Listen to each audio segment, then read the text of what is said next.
Okay, well, hi everybody. As they say in Manitowoc, let's get this done real quick once. Let's just pop up the thumbnail. Hi, Kelly, Matza, Donna. Let's pop this one up. First of all, here is the picture. Hope that's come through. Let me just check. Yes, I think it has. So this is the book that I've just started reading, called Blind Injustice by Mark Godsey. I must admit, I've had it a wee while. Started reading it. I got the first few pages, and then Jerome very kindly sent me a book all about the Zodiac Killer. I've just finished it at the weekend and started back on Blind Injustice. Talking about the Zodiac Killer, though, hopefully myself and Jerome are actually going to get the opportunity at some point soon to have a live chat with the author of Sighting In on the Zodiac Killer. But I really wanted to talk about the first, even just the first sort of 30 pages of this book, Blind Injustice. Who is Mark Godsey, the author? Well, he actually was a New York prosecutor who received awards, constantly receiving awards all the way up the food chain, right the way up to receiving an award from the US Attorney General, Janet Reno. Awards for aggressively fighting crime. He was described by many people as a prosecutor's prosecutor. However, he then took on the job of law professor at Chase Law School. And by accident, the person that ran the Innocence Project at the Chase Law School was off for a year, and he had to begrudgingly take on being the head of the Innocence Project. Although, as I say, he's this top prosecutor. And he talks about the fact that he was naive when he first entered the Innocence Project at the law school. But he talks about the fact that prosecutors are in psychological denial. He points out that prosecutors actually believe, they do actually believe in the guilt of people. And they will make up any story to defend their conviction. Now, as he pointed out, in the Ohio Innocence Project, they have had countless examples of trying to get the prosecutors to release evidence to be tested. And sometimes it comes back that the evidence being tested actually proves that the person was guilty in the first place. But they're still being denied by prosecutors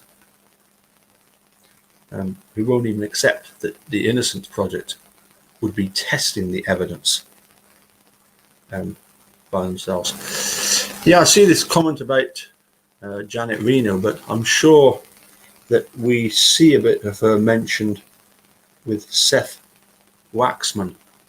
And of course, Seth Waxman was a top solicitor to the Supreme Court, and definitely is very supportive of Brendan. Um, I think when you go up the food chain, I think it's very difficult to find people with a completely clean record.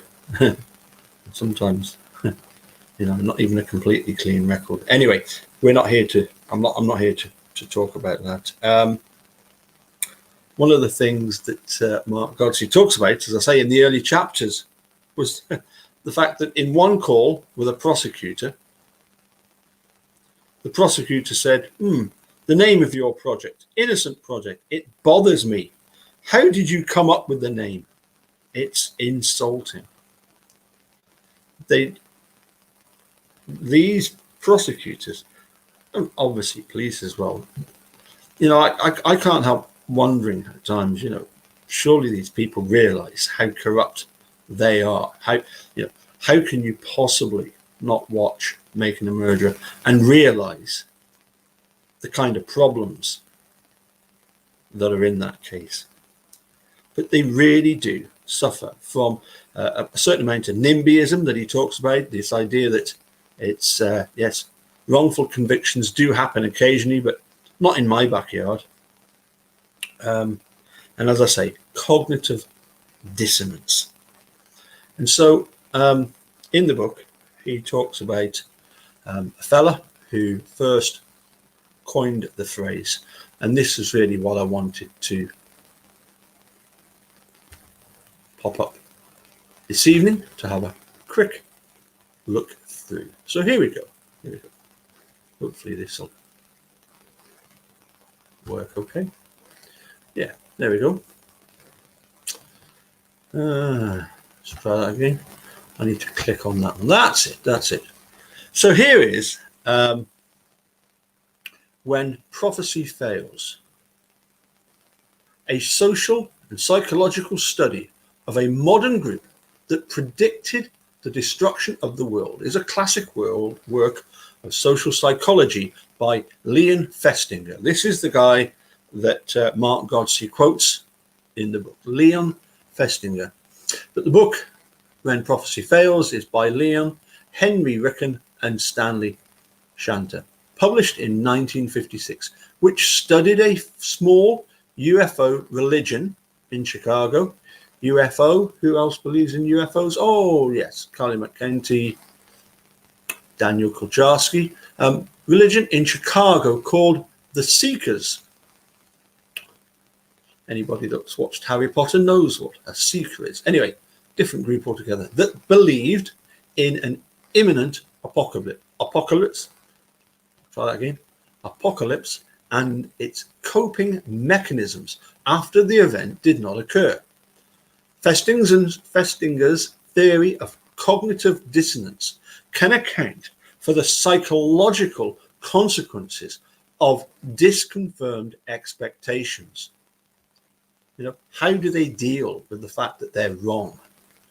One of the first published cases of dissonance was reported in this book. When Prophecy Fails. This is the book cover of a 1964 edition.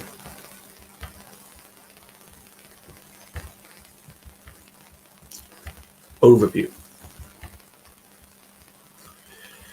Festinger and his associates read a story in their local newspaper headlined "Prophecy from Planet Clarion, Call to City, Flee That Flood." The prophecy came from Dorothy Martin, 1900 to 1992, a Chicago housewife who experimented with automatic writing. In order to protect her privacy, the study gave her the alias of Marion Keach and fictively relocated her group to Michigan. Keach claimed to be receiving messages from superior beings from a planet she referred to as Clarion, and these messages included a prophecy that Lake City would be destroyed by a flood before dawn on December the 21st.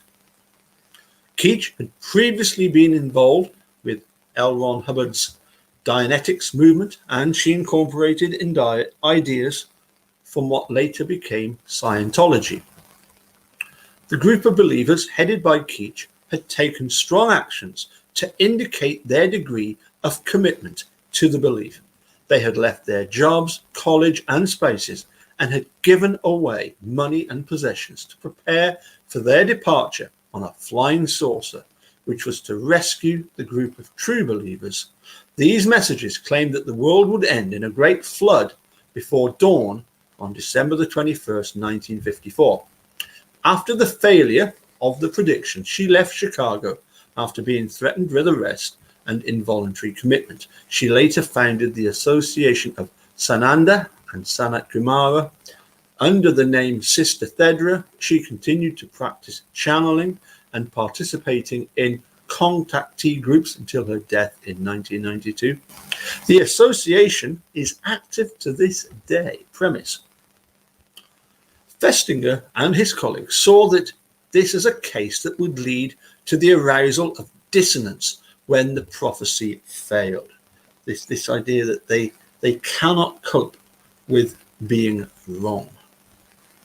Altering the belief would be difficult, as Keach and her group were committed at considerable expense to maintain it. You know, that sounds just like the state of Wisconsin. They are committed at considerable expense to maintain this conviction. How much money have they thrown into it already? Another option would be to enlist social support for their belief. Well, Kratz certainly tried to do that with his book. As Festinger wrote, if more and more people can be persuaded that the system of belief is correct, then clearly it must, after all, be correct. In this case, if Keach could add consonant elements by converting others to the basic premise, then the magnitude of her dissonance following disconfirmation would be reduced. Festinger and his colleagues predicted that the inevitable disconfirmation would be followed by an enthusiastic effort to proselytizing, which is basically trying to convert others, to seek social support and lessen the pain of disconfirmation. Sequence of events.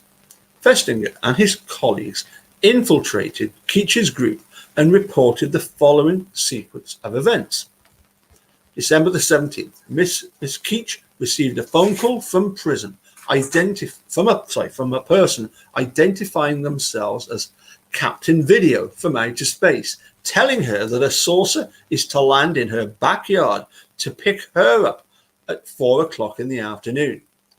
Festinger considers this call to have been made by a practical joker reacting to press coverage of Keach's group.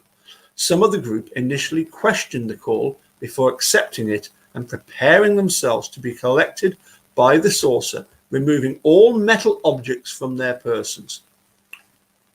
By 5:30, the group appeared to have given up and were reluctant to discuss the issue of why the saucer had not arrived. When the matter was discussed, they agreed that the event had been a practice session. Miss Keach received another message later that day that the saucer would pick them up at 1:30 a.m. The group waited for the saucer until 3:30 a.m., then gave up. Before December 20th, the group shuns publicity. Interviews are given only grudgingly. Access to Keach's house is only provided to those who can convince the group that they are true believers. The group evolves a belief system, proved by the automatic writing from the planet Clarion, to explain the details of the cataclysm, the reason for its occurrence, and the manner in which the group would be saved from disaster. December 20th, the group expects a visitor from outer space to call upon them at midnight and to escort them to a waiting spacecraft. As instructed, the group goes to great lengths to remove all metallic items from their person. As midnight approaches, zippers, bra straps, and other objects are discarded. The group waits. 12:05 a.m., December 21st.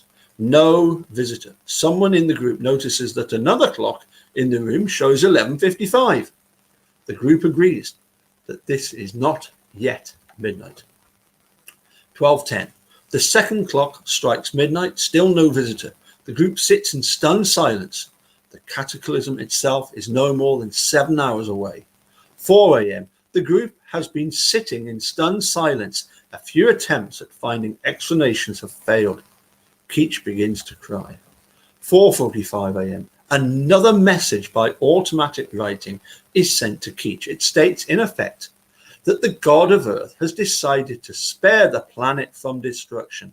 The cataclysm has been called off.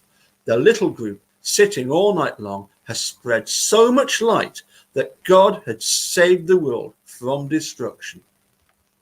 Afternoon, December 21st. Newspapers are called.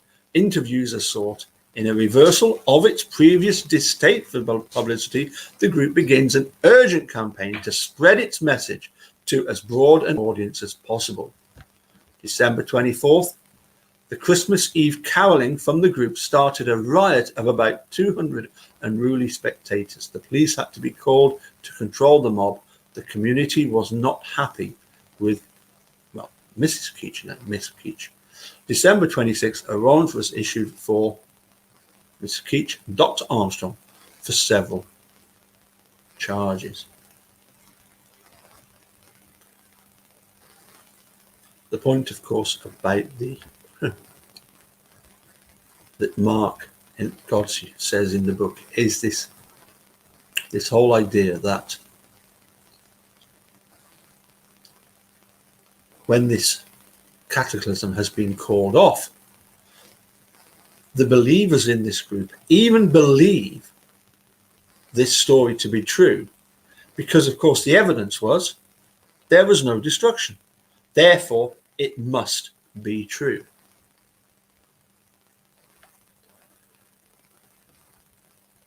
But this is interesting. This really does apply to the guilders. And by that I mean particularly the guilders within the state. And let's not beat around the bush. All the guilders that come and comment have a vested interest in supporting the state, particularly law enforcement, various judges and anybody that's connected with upholding this appalling conviction of Steve and Brendan. Brendan, of course, 31 today. Happy birthday, Brendan, but hopefully happier times ahead. Anyway, this is quite interesting. The conditions. Festinger stated that 5 conditions must be present if someone is to become a more fervent believer after a failure or disconfirmation. A belief must be held with deep conviction, and it must have some relevance to action, that is, to what the believer does or how he or she behaves. The person holding the belief must have committed himself to it, that is, for the sake of his belief, he must have taken some important action that is difficult to undo. In general, the more important such actions are, and the more difficult they are to undo, the greater is the individual's commitment to that belief. Well, that certainly applies to some in the state, doesn't it? The belief must be sufficiently specific and sufficiently concerned with the real world so that events may unequivocally refute the belief. Such undeniable disconfirmatory evidence must occur and must be recognized by the individual holding the belief.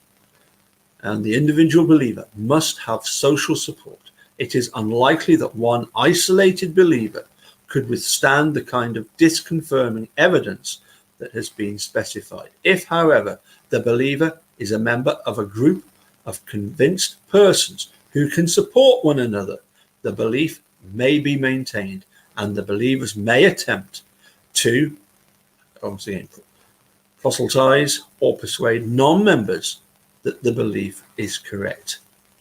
And that's certainly something that we see so often with the guilters trying to persuade others, because if they can transform one person, from believing in Steve and Brendan's innocence to saying Maybe they are guilty. Then they're happy.